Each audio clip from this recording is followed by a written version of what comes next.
people to help with that, and it's still coming together. So welcome. I want to make sure that you have a flyer in front of you because that's a resource that we want you to take home. And I want to make sure and make an introduction here. We're hoping that we can see her slides.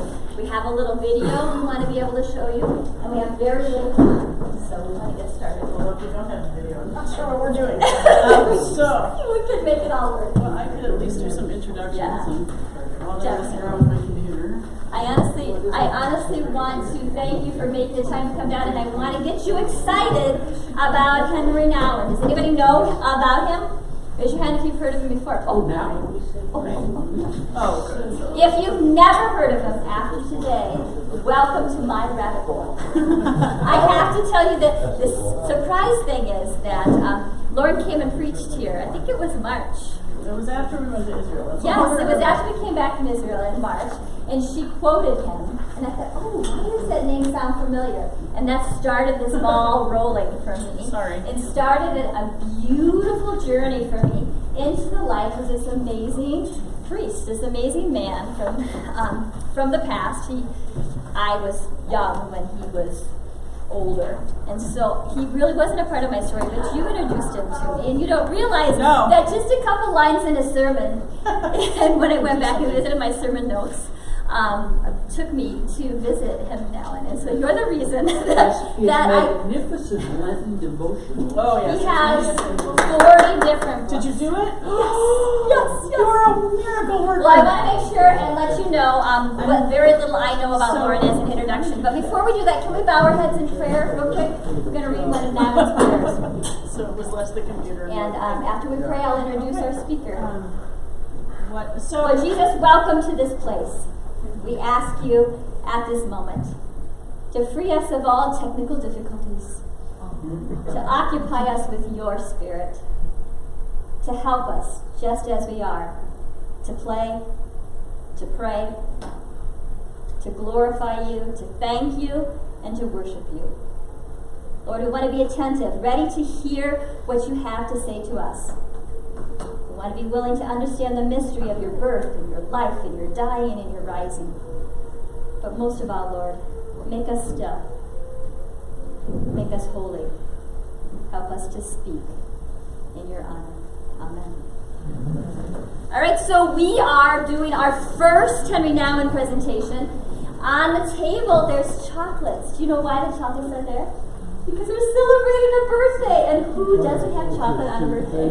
We're going to sing happy birthday to Lauren. Today's her birthday. Can you help me? Happy birthday to you. Happy birthday to you. Happy birthday, dear Lauren.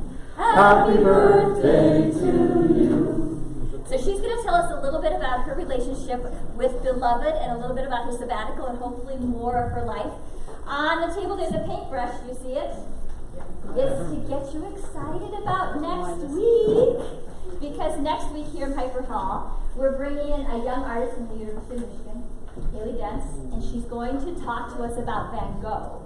Van Gogh, a famous Dutch painter, had a relationship, at least spiritually, with Henri Nouwen. And there's a special book that inspired this conversation called Learning from Henri Nouwen and Vincent van Gogh, A Portrait of Compassionate Life. These are his notes from his lectures at the university, and she'll show some Van Gogh paintings. And you, if you come down here next week, will get to I'd like to paint. do the video To first. show the special Van Gogh technique that you may not know about, but bring your artist. Don't wear anything that you're worried about getting paint on, because we're going to have paint on the table, so we're going to actually do some painting and talk about Van Gogh and his amazing ministry through his art. So that's ahead for next week. So you're set? It doesn't look very promising again. Well, we're trying to switch to the video. Why don't I do some introductions? Yes. And all I know is that it's been 20 years since you were ordained here at Zion, and you were baptized here. Yep. Oh, that's all in my You were presentation. confirmed here, so we're thankful to have you back. Do you see faces you know? Oh, yes. Raise your hand if Many. you know Lauren, because I had met her. She was just a kid. Yes. She was just a kid. I still am. You're still just a kid. Thank you so much. You're welcome. So let me start with bringing you greetings from the Southeast Michigan Synod and the other 108 congregations that make up our synod, and the one worshiping monastery, one operating monastery, Lutheran monastery in North America, is here on our territory in Oxford, which is in northern Oakland County. Like Mrs. Debner, Miss Barbara said, I am a daughter of this congregation. This is my home congregation. I grew up here, and I have been ordained for 20 years. You'll hear a little bit about that in my story. Oh, there I hear. Am I hearing the video or music? Okay, got it. That completely threw me off of my game there. What was I saying? We were talking about how you were a daughter. I still am a daughter of this congregation. And have served in a variety of places. I now serve as the assistant to the bishop for congregational and synod life. So every Sunday finds me in a different congregation. Usually, if you see me on Facebook, you'll find a picture of an office that I'm in. It's a game I play. Whose office am I in today? I did not get into Pastor Jim or Pastor Vicky's offices this morning. So we're going to take a little journey to learn about who Henri Nouwen is. Nouwen was a Roman Catholic priest. He was born in the Netherlands, and he, even from, you'll see this in the video, from a very, very young age, wanted to be a priest, felt called to the priesthood. His end of his ministry was much less parish-related and much more community-related. I would say if you dig into Nouwen's theology, he's about as Lutheran as they come in his understanding of grace, and very seldom wrote about the church. He was encouraged to do that, but he never really did. So Roman Catholics claim him as one of their own, for sure, but he really was ecumenical and even interfaith in his relationships and in his writing. He spent time studying, so the bishop who ordained him realized very quickly that he wasn't going to stay or be able to stay or be contained in a small diocese in the Netherlands, that he really needed to do something broader, so they sent him to study in the United States. He has a PhD in psychology of religion, and he taught. That was most of his career. So he taught at Yale Divinity School, he taught at the University of Notre Dame, and he taught at Harvard Divinity School. That was the majority of his career up until the mid-'80s, when he felt called to do something completely different. He spent a year kind of on a sabbatical with the L'Arche community in France. L'Arche was a community begun by Jean Vanier, who was also a prolific Christian author and teacher. Vanier started these communities of developmentally disabled adults who lived in community with caregivers, lived in Christian community with caregivers. And so Henri went to spend some time there and then felt called to continue that ministry. So he ended up in Toronto at Daybreak, which is one of the L'Arche communities. That was where he died. Well, that was not where he died, but he died when he was serving there. He died at 68. So 23 years ago, he could still be living. He had a massive heart attack when he was home in the Netherlands and died way too soon. So we're going to watch a little bit of this video, about the first 18 minutes of it, to give you some history about him. You'll hear him. He's in the video, and that'll be really helpful. And then I'll tell you what we're going to do next. This video is going to be in the library. You can take it home and enjoy it with a box of popcorn at your house. It was working, but again, this is a At the core of my faith belongs the conviction that we are the beloved sons and daughters of God. And one of the enormous spiritual tasks we have is to claim that and to live a life based on that knowledge. And that's not very easy.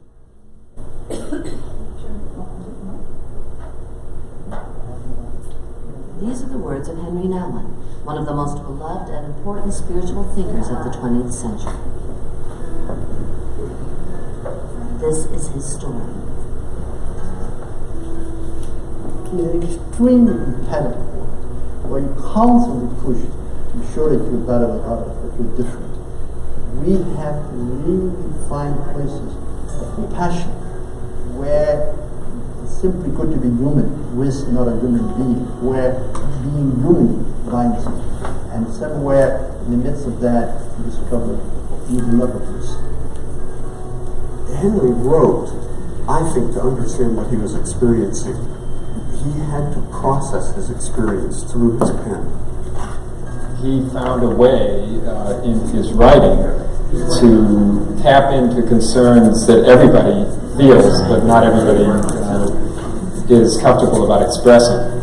It all comes down to when they read Henri's books, they feel Henri is reading their souls. It's like this book is written just for them.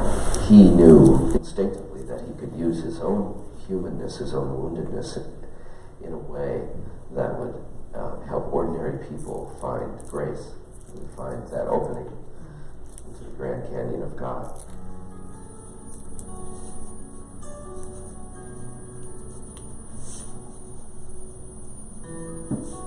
Henri Nouwen emerged as one of the most prolific and perhaps the most widely read spiritual writers of our time. He authored more than 40 books, selling over 2 million in North America alone. We thank you for Jesus, who you have given to us, to me it is always closer to your heart. And he gave the cup to his friends and he said, take this, all of you, and drink from it. Do this to remember me.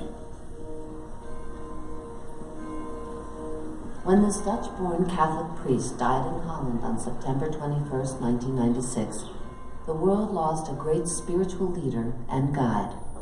Henri Nouwen was a man who, through his writings, became a source of inspiration and hope for millions. Can you drink the cup? In constant demand, this dynamic man of faith reached vast audiences through his sermons, lectures, and public appearances. I asked him about it once. I said, what do you think is your real gift as a writer? And he said, I think it is to be able to articulate what people are experiencing but cannot quite verbalize. So that when they read what I've written, they go, oh yes, that's what it is. They recognize themselves in him, in his writing. I was very, very convinced from the very beginning that ministry is to lay down your life for your friends. Okay, like Jesus said, being a shepherd is the one who lays down his life for his friends. But laying down your life, you have to have first a life to lay down. You have to know who you are, and by laying down your life, I don't mean physical martyrdom. I meant your pain, your anguish, your doubts, your confusion. How can you really enter into that and discover there God's healing grace? And when you, and to make that experience and adventure with God is in your own life as a kind of the source of your ministry. It was this deep conviction to live and write from a place of vulnerability and truth that set Henri apart. In his books and lectures, he explored the depth of the human condition, continually acknowledging his own brokenness and pain.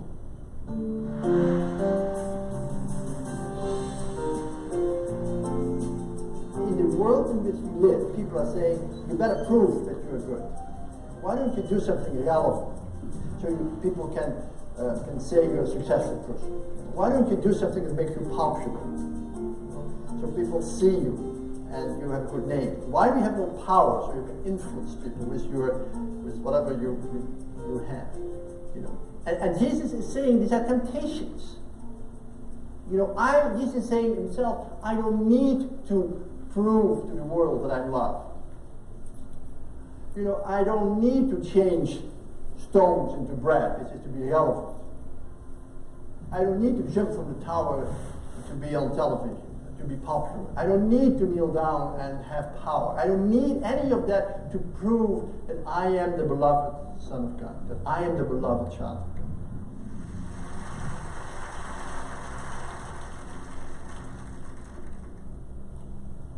really grateful to be with you here this morning and to share my faith with you. And to the core of that faith belongs my conviction that you and that I and that we are the beloved daughters and sons of God. I think his concept of the beloved is so important because in his mystical moments, if he could see through his false self of feeling competitive, being inadequate or ashamed, he could see through that false self into his true self, which was the beloved of God. Conversion is claiming again and again and again the truth of myself. And what is the truth of myself? And I am God's beloved child. Long before I was born, and my father and mother and my teachers and my church got involved, and I will be God's beloved child long after I die. And I go from God's intimate embrace until God's intimate embrace. God says, I've loved you with an everlasting love. I've loved you before you were born. I've knitted you together in your mother's womb. I've molded you in the depths of the world. I was there long before any human being was there. And I love you and loved you, and I've written your name in my hand. You're saved in the palm of my hand. Long before you were born. And I'm sending you into this world for a little time, 20, 30, 40, 50, 60, 70, 80 years. That's just a little bit. So that you have a chance to say, I love you too.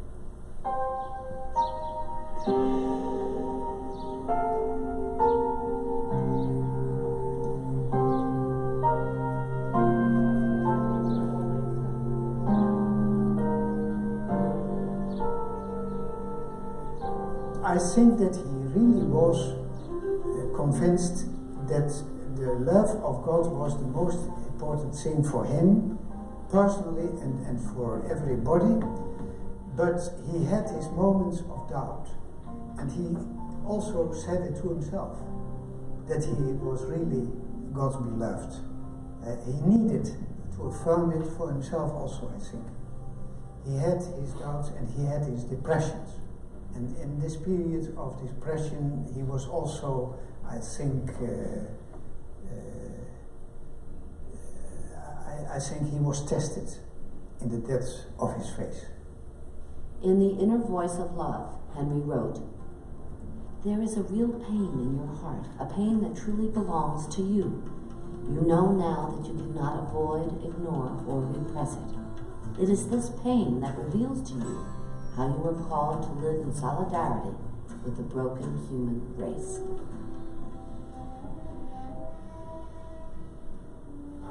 Henri Nouwen was a wonderfully complex man. The paradoxes of his nature seemed to both drive and debilitate him at the same time. To friends like Robert Jonas, Henri was one who courageously stood with one foot in the shadow of self-rejection and one foot in the daylight of God's love. He was an open channel, but at the same time, he was a wounded person. He struggled so deeply with some kind of self-rejection, some way that he felt not loved. It was as if he could be these two absolutely different things, contradictory things at the same time. And it was certainly a lesson to me in getting to know him that it's possible to be a saint and still be very wounded as a human being. All of us saw him as a wounded healer and a wounded prophet. Psychologically wounded, socially wounded. He was not quite comfortable in this world, in his own body, in his own place in life. You know, I'm a person who lives things very deeply and therefore suffers deeply in a way. You know, like loneliness and a feeling of rejection and feeling of anguish and struggle, you know, with all the big issues that people live with. I feel I have discovered them in myself, and it's from the wounded place in myself that I somewhere maybe can reach a wounded place in others. The enigma is all the paradoxes of his life. He, on the one hand, had all these needs and problems and struggles, and yet so many people found in him a kind of source of inspiration and a person who helped them transcend their own needs and problems and struggles. One of Henri's most important works was inspired by Rembrandt's painting, The Return of the Prodigal Son. In this book, he summarized some of the major themes which ran through his own life and work. In a recent issue of Oprah magazine, Hillary Clinton chose The Return of the Prodigal Son by Henri Nouwen as her favorite book. When I saw the poster of the Rembrandt painting in which the father embraces his returning son, I was totally overwhelmed. And when I saw this embrace, I said, that's where I want to be. And out of that, I started to think about myself as the prodigal son that wanted to return home. But then I started to study the painting, and I went all the way to St. Petersburg to see the original painting of Rembrandt.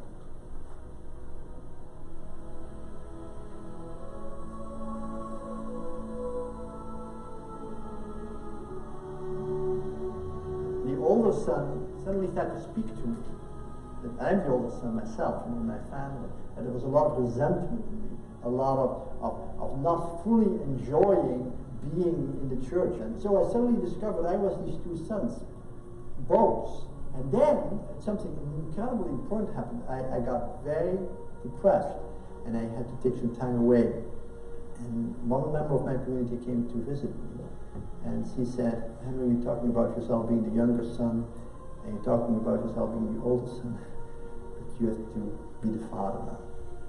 That's who you're called to be, the father. And look at the father in the painting. And look, the father has a hand of a mother and a hand of a father. Has a male hand and a female hand, touching the son. Look at the father, who is like a mother with a big cloak, like the mother bird who holds his young safe. Look at the father who wants to welcome his son back without asking any questions. The father didn't even want to hear the story of the younger son. The father didn't even want to hear the story of the older son. He wanted to be back home on the same table with him, so that he can grow up and become like him. And I suddenly discovered my final vocation is to not only to go home, but to bring people home by saying, I'm so glad you're here. I'm so glad you're here. Just get out the beautiful ring and get out the sandals and get all. Let's celebrate because you're back. His writings were always seeking to be truthful, not how it should be, but how it was. And so there's that tension of littleness and bigness in him. And I think that is all part of the cry of truth that was in him. Because more than anything else, he was a man of faith. A man who believed deeply in Jesus.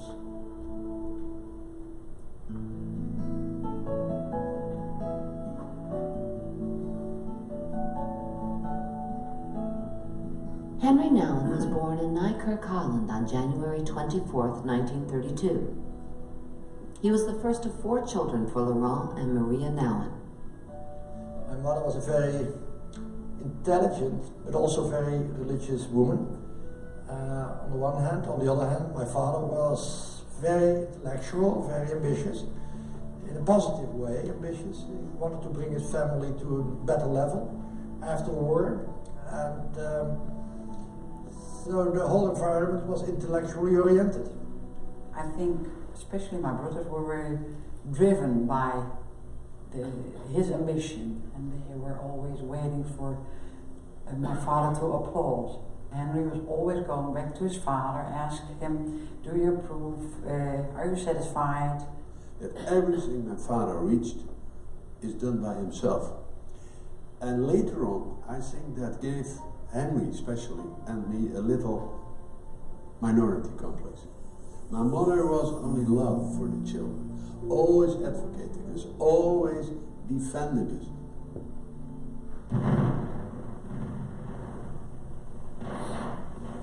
I grew up during the war years, and my father and mother really did every possible thing to protect us from the violence and the ugliness of the war, and to give us a very regular life. Both of my parents were deeply spiritual people, And even my grandmother was even more a person who nurtured my spiritual life very, very much. So when I was 5 years old, I wanted to become a priest already. I actually never changed my mind. I had a desire from very, very young.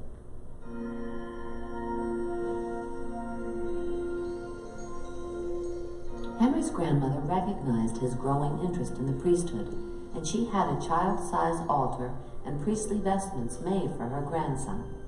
By the time he was 8 years old, Henri had converted the attic of the family home into a little chapel. Stop it there, so we have time to hear from Lauren. There's more to this story, but I want to make sure you know that he was ordained in the Catholic Church. As Lauren mentioned, he came here to the States and did a lot of his teaching here. Look, you've got a slide. Oh, I have a slide. Yay! So that's so what has always attracted me about Henri Nouwen and his writing is his ability to be vulnerable and to share his own story as a way to help others on their own spiritual journeys. So I want to tell you my story today. I use this for a group of seminarians. There is an author that we work with, or a coach that we work with in the Synod, whose name is Jim Muirhut, and he's developed this way of telling your spiritual story as a story of moving from and through and to something. So my story is a story of moving from judgment to mercy, and it involves Henri Nouwen.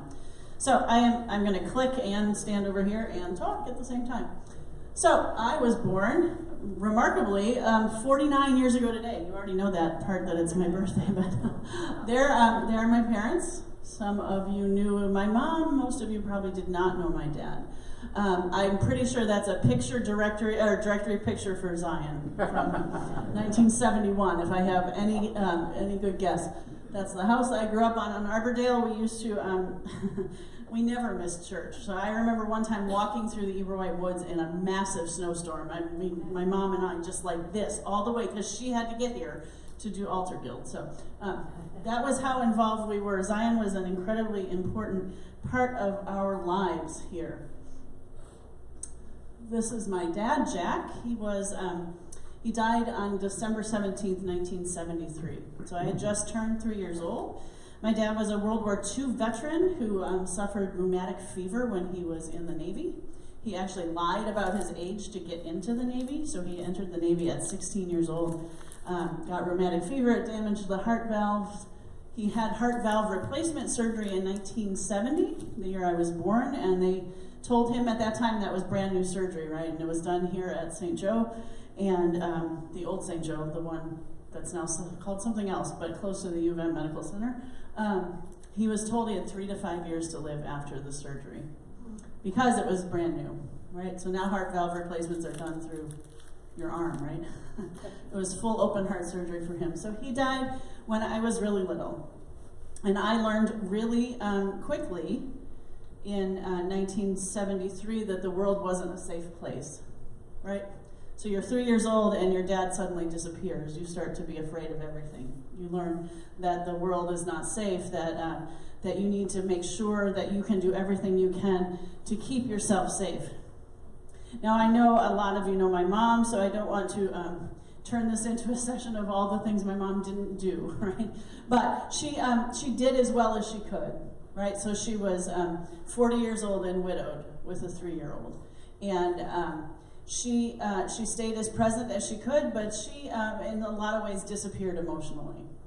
But the good thing is she also, we had this place.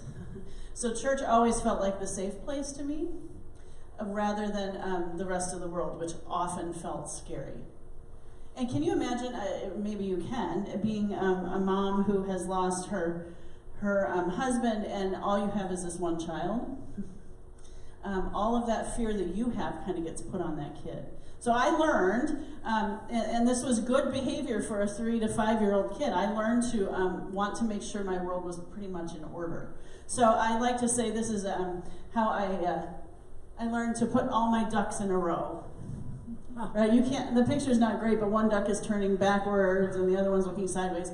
You know ducks never go in a row, right? to try to line them up, or like herding cats. It's really hard to do. But I tried really hard because that made my world feel safer. So I was the good kid, right? I did all of the things I was supposed to do as a child. I went to Eberweit, and then to Slauson, then to Pioneer, and then to the U of M. Right? That was my progression through the Ann Arbor Public Schools, including the university that's here. Like there was ever any option for me when I was a child. I never even applied to another university. There was only Michigan for me.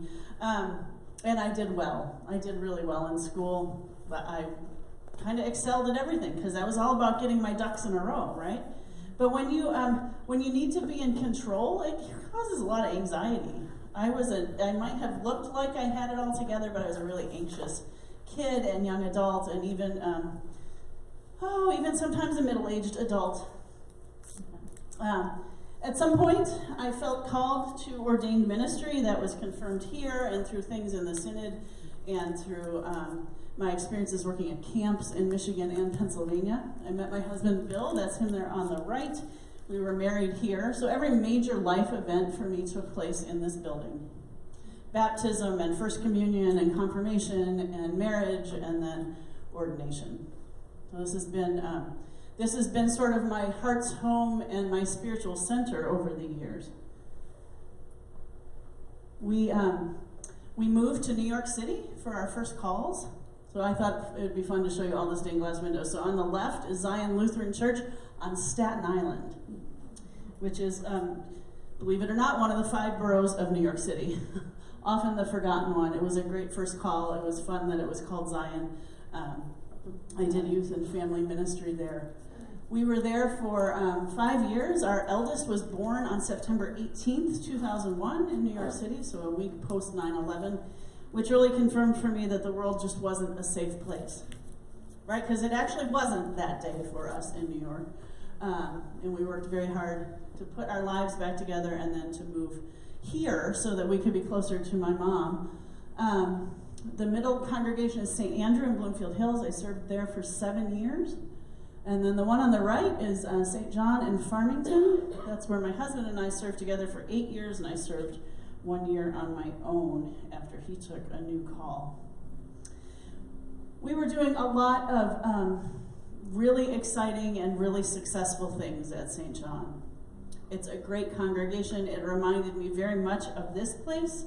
When I first got there, the music program was stellar, and it was the first time I'd been in a congregation since being here where music was really important in the life of a congregation. We worked really hard there, really, really hard, to the point where I felt like I had to be in control of all of it. So that goes back to my childhood, right? I want all the ducks in a row because I feel safer then. Well, I was really pretty invested in making sure everything went perfectly at St. John. And then when it didn't, it kind of shattered my world. In 2015, we began the process of looking for what it would be like if I went on sabbatical. Oh, I guess I forgot these guys. So look at the miserable one on the left. He just hates getting his picture taken. That's Nicholas. He is 11.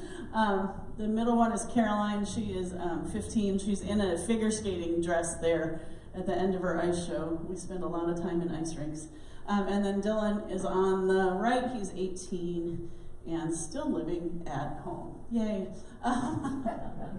But they are kind of what keep me going on a daily basis. But in 2015, I think they would say this too, I was getting pretty exhausted and pretty burned out and pretty not sure why I was doing ministry any longer because all it felt like was a slog on a day-to-day basis.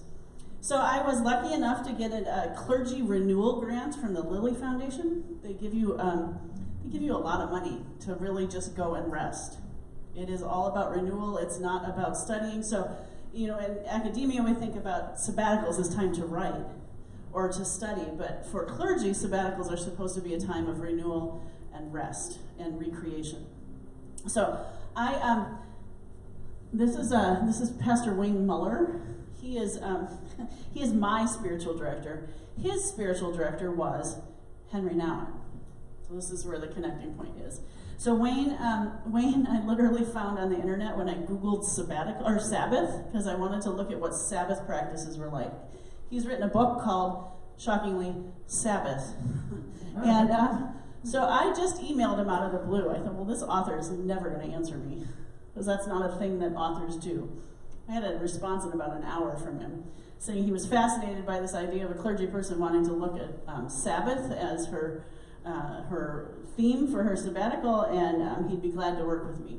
So I hired him to direct my sabbatical. So when I arrived in Santa Fe, New Mexico, which is where he lives, I was exhausted, I was burned out, I was pretty sure I wasn't going to be a pastor anymore, and I was pretty sure that, that God didn't have anything for me. Not that I'd lost my faith, I believed God was there, but I wasn't sure I believed that God loved me, that I had not done enough to earn God's love. Now that doesn't sound like a very good Lutheran, does it? It sounds wounded. It was wounded, and it was pretty much not what I grew up learning here. It was pretty much not what I had preached for 17 years at that point, but it was what I was feeling. So Wayne, on my first day of my sabbatical, handed me this book. It actually was this copy, because I could not have his copy because it was signed by Henri Nouwen, but this Life of the Beloved. It's a little book. It takes, I don't know, yeah, probably at the most, a couple hours to read through. It's written by Henri Nouwen to a news reporter, a journalist, who was assigned to write an article about him, who was a secular Jew, agnostic secular Jew. And Henri wanted to write to him and his friends about what it was that in the spiritual life that held him together. So, I don't know, first, second day of my sabbatical, I read this section. I read through some of this in a sermon, like you said, in March, but I still love this. This is my favorite thing. So Henri says, "We are the beloved. We are intimately loved long before our parents, teachers, spouses, children, and friends loved or wounded us. That's the truth of our lives. That's the truth I want you to claim for yourself. That's the truth spoken by the voice that said, 'You are my beloved.'" So, for some reason, on that sabbatical, and in that particular moment, that struck me as something to hold on to. I spent 2 weeks in Santa Fe during my sabbatical. I'm just showing you pictures of it because it is my favorite place in the world. That's the Cathedral of St. Francis on the left, Native American carving in the right, and a place called Aspen Vista. I'm sorry, in the middle is the carving. Aspen Vista is on the right. Wayne sent me up to Aspen Vista. It is about 9,500 feet up in the mountains of the Rockies, and it is a place where the aspen trees grow, and you can see a swath of them across the mountain around all of those pine trees. Aspens are trees that grow from a single root system. So they need each other, and they're connected to each other. And so Wayne thought that that might be a good place for me to go and think about what it means to be beloved of God. So, up here on Aspen Vista, I found a little side trail that is on the Little Chisuki Creek. And so I sat there a couple of times to meditate. You can see there's a little waterfall. But on the second day that I went up to Aspen Vista, I was hiking, and there this butterfly started to hang out with me. Now, I am, my degree from U of M is in psychology, but I started at pre-pharmacy, so I'm a pretty analytical, scientific kind of person, so keep that in the back of your mind. This butterfly followed me. I hiked and I hiked and I hiked about a mile, and I'm not kidding you, that butterfly stayed with me. And I thought, okay, well, this is a little weird. Whatever, I'm going to go down to the creek. Went down to the creek, stayed there for half an hour, 45 minutes. I came back up, and that blasted butterfly was still there and followed me sort of halfway back down the trail. And I thought, well, these kind of things don't happen to me for one thing. I don't believe in spirit animals. I don't believe in Native American spirituality as an orientation for me. Except for sometimes God will use whatever God needs to knock you upside the head, right? So I came back down from the mountain and I had 100 pictures of this butterfly, which is a horikama, by the way. It's a New Mexican butterfly. And I called my spiritual director and I said, I had this experience with this butterfly. And he's like, oh, well, that butterfly chose you. Well, of course. I was just thinking this is ridiculous. And then he said, I want you to look up butterfly medicine. Okay. So now I'm digging into Native American spirituality. Well, butterfly medicine in Native American spirituality focuses on, not surprisingly, resurrection, being reborn, about lightness and new life. Much like we use butterflies, right, as a symbol of resurrection. So I have claimed now that I have a spirit animal, which is, again, so far outside of who I am. But I think, and Henri Nouwen talks about this frequently, that God can use nature and what is going on in the world to speak to you as well. So I was able to make some peace with that and to continue learning about that from him. My sabbatical involved a road trip to Alaska after this trip to Santa Fe. So maybe not putting a 6-year-old, let's see, there were 6, 10, and 13 in the car and driving all the way to Alaska seems like fun to you, but my husband and I thought it would be a great adventure for our kids. So a month we drove to Alaska and back. Those are just a couple pictures of things we saw. The kids say they hate it, but then they talk about it fondly. So this was all part of kind of disconnecting from church life and from my identity as pastor. So I came back from sabbatical, and what happens probably if you've ever had an extended time away from work, you change.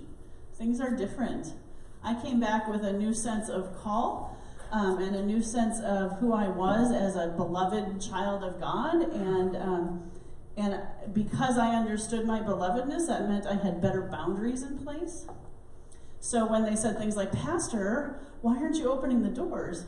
I said, oh, that's not really my job anymore. Or, Pastor, why aren't you doing this program for us? Well, maybe we need to talk about doing this together. Now, if you know anything about systems, if one person changes, it wreaks some havoc with the system. So we had a little bit of a rough go when I first came back from sabbatical. But I was pretty clear coming back from sabbatical that I could be a parish pastor, that I still had some energy for that, but that I really felt like I was called to something new, to working at a different, I hate to say level because they're not levels, but a different part of the church. So in 2018, I was called as the assistant to the bishop by Bishop Don Chris. You see him there in his party hat, as he calls it, at our daughter's confirmation at St. John in Farmington. The other picture is of Pastor Krister Olmanis' office. That's my, like I said, that's my shtick. When I go to different congregations, I take a picture of the pastor's office and let people guess. So I began that new call in 2018, and then in January of 2019, with both of your pastors and Barb and 40 other people, we went to the Holy Land. It was not something I'd ever planned on doing, but the trip came up, and it was the opportunity of a lifetime. We are partners with the Evangelical Lutheran Church in Jordan in the Holy Land, so it made sense for me to go as a representative of the Synod, but it was also much more of a pilgrimage trip. And I will be glad someday to come and tell you all about that trip. And if you're not organizing one, Pastor Debner, I don't know if you're organizing a trip, but you are. Okay, never mind, so I won't pitch mine. You can go more than once. You can, yes. I mean, after we were there, it was very clear to me that I needed to go back. But just, everybody has moments in the Holy Land where they find something that strikes them, hits them, makes them realize the enormity of what God has done. On the in the center right, excuse me, that's the baptismal site. You're looking across the Jordan River there to the country of Jordan. that is, that's the traditional site where it's believed Jesus was baptized and comes up out of the water, and God says, "This is my beloved Son, right, with whom I am well pleased." So we were there the week of the baptism of our Lord, which made it even, neater to be at the baptismal site. The picture on the right is the Garden of Gethsemane. Those trees, you see those olive trees there, have been there for 2,000 years. They stood there when Jesus prayed in the garden. That was where I had my moment. I wasn't sure I was going to have a moment or not, but I had it in the Garden of Gethsemane and then the Church of All Nations. Just realizing that that has been standing there, witness to what Jesus suffered for us. On the left is, Jim, help me out with this. It was St. Peter in Gallicantu where the tomb is? Not the tomb, where Jesus was taken to Pilate's residence. Is that? Oh, yeah. So this is, it's hard to see this, but this is a hole, essentially, where they lowered Jesus to hold him overnight. So you go in there and you just feel all of the enormity of it. And it's also where Peter was in the courtyard and denied Jesus 3 times. So you can see this, the picture with the rooster on the top. We came up, I don't know if you two were there or not when this happened, but we came up out of that dungeon, out into outside, and I heard a rooster crow. And I kid you not, I thought it felt a little Disney World-ish, like it had been time, but it was a real rooster. And just, again, reminded of that belovedness and what God has done for us. So, I feel a lot like Henri Nouwen now, where it's, I don't know if I feel like him, but I feel like his work has inspired me to want to share this message, right? So to make sure that understanding we're beloved is one of the most important first steps in our spiritual journey. So I did preach about this last time I was here. It's literally on my wrist now. The word beloved and the dove and a Jerusalem cross from that journey. And so I preach, I call it my tattoo sermon now, but I preach it almost everywhere I go because I feel like that's the call right now. There are so many people in this world who don't feel loved, who feel like they have to have all their ducks in a row, who feel like they're not good enough, that feel like they have to keep working and working and working to produce more and more and more and feel less and less whole. So I feel like my call now, when I get to preach in congregations, is to share that message. It started with Henri Nouwen and reading that little passage out of that book. So I would commend his books to you, and I know worship starts in exactly 1 minute. So anybody wants to leave, if you do have a question for her, she's over Yep, I'm here glad to for answer a questions, little but time. Anybody wants to leave for the 11:11? Yeah. But, I had a question about, Sure. So is sabbatical different for you now? Is Sabbath different? Oh, Sabbath. Sure, I mean, yes and no. I'm much better about taking my days off if I can. I'm also in a call that I could walk in tomorrow morning and something could have happened in one of our congregations, and we will be dealing with that all week. And so it's a really fluid job. There are specific things I need to do each week in my call, and there are things that just kind of happen. I learned a lot from Wayne Muller in terms of Sabbath practices. So 10 minutes of meditation in the middle of the day, a walk, reading something like a little snippet of Nouwen, just to give your brain a break and a way to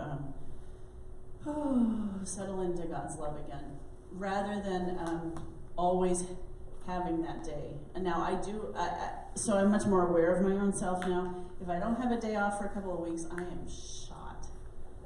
That probably means most of a day watching Netflix and sleeping a lot if I keep pushing and pushing and pushing. So I'm kind of I kind of push that hard with Bishop. We would really like him to have sabbatical time and take his day off, because we're all better ministers of the gospel when we have a chance to reconnect with ourselves and family. But it's hard because our jobs are. Does anybody else have questions or concerns?